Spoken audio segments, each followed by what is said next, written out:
can you see my screen now? Okay, in the flow in soil, okay, we will learn about the capillary in soil, okay, the soil shrinkage, and also the soil expansion, okay.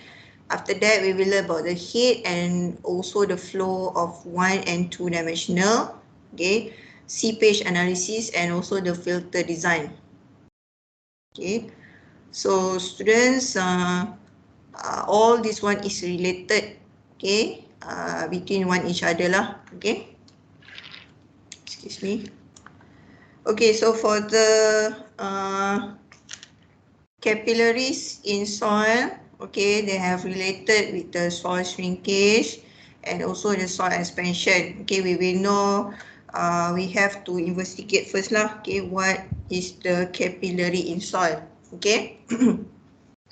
So I share with you all, okay, one video. So please all students focus and understand first about this video, okay. Enjoy the video. A soil mass is composed of small solid particles, which we call the soil grains. These soil grains, when depositing in a soil mass, arranges themselves in a way that some amount of empty space is enclosed between them. We call these spaces voids. When rainfall occurs on this soil surface, the rainwater percolates through these voids and flows down through the soil under the influence of gravity. This water under the ground surface exists in two forms. One is free water and another one is held water. Free water is groundwater that moves inside the soil under the influence of gravity.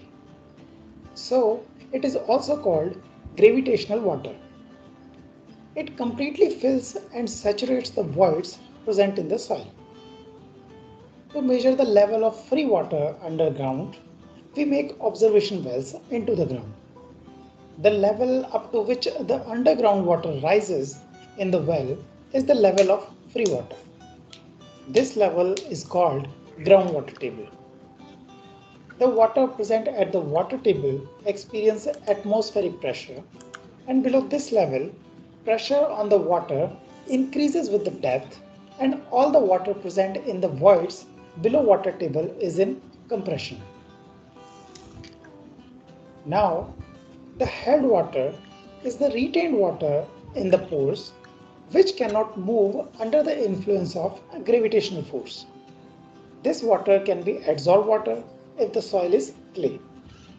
In case of clay soils, adsorbed water is held by electrical charges possessed by the minerals of the soil. The electrically attached water is also called hygroscopic water.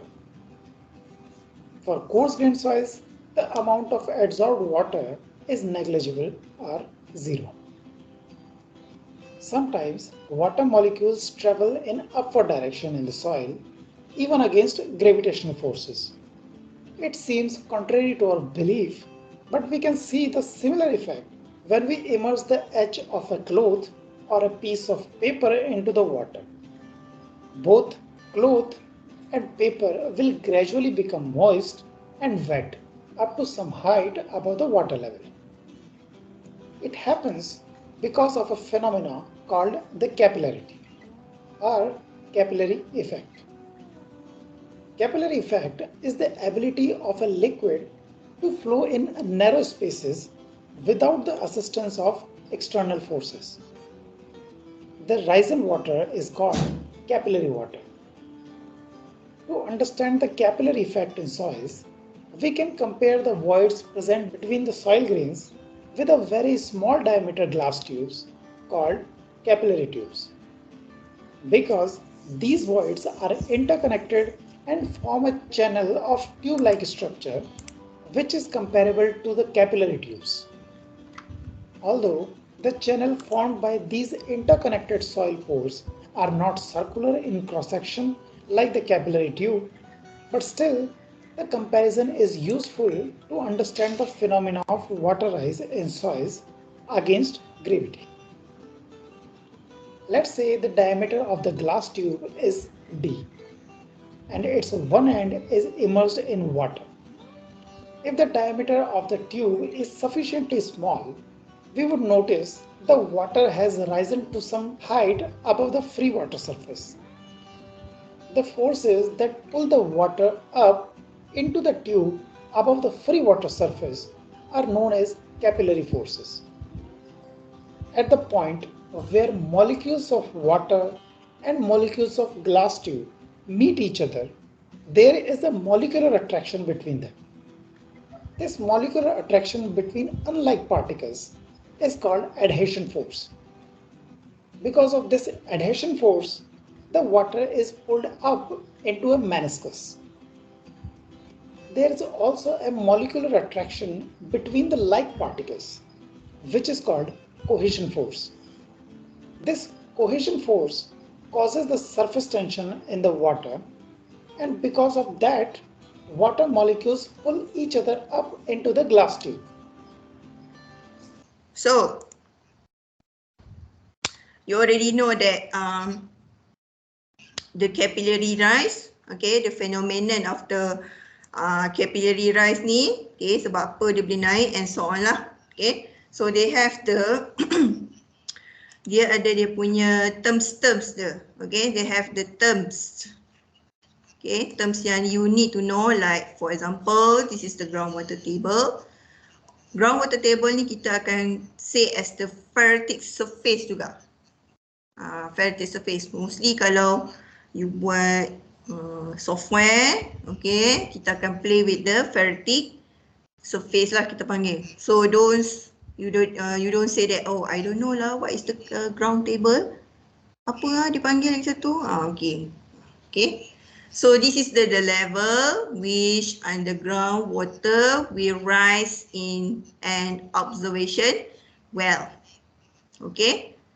So pit ataupun the open excavation in the earth, okay. Soil beneath, groundwater table, this is the field with water, okay. Okay, nanti you akan tahulah dekat mana bahagian the groundwater table, okay, the soil beneath, okay, soil moisture, okay, any water in soil located above the water tables, okay. Capillary rise, phenomenon which water rise above the groundwater tables, okay. Capillary moisture, the water associated with the capillary rise, and the Vadose zone, okay. So nanti ni semua ada dalam satu gambar rajah, okay.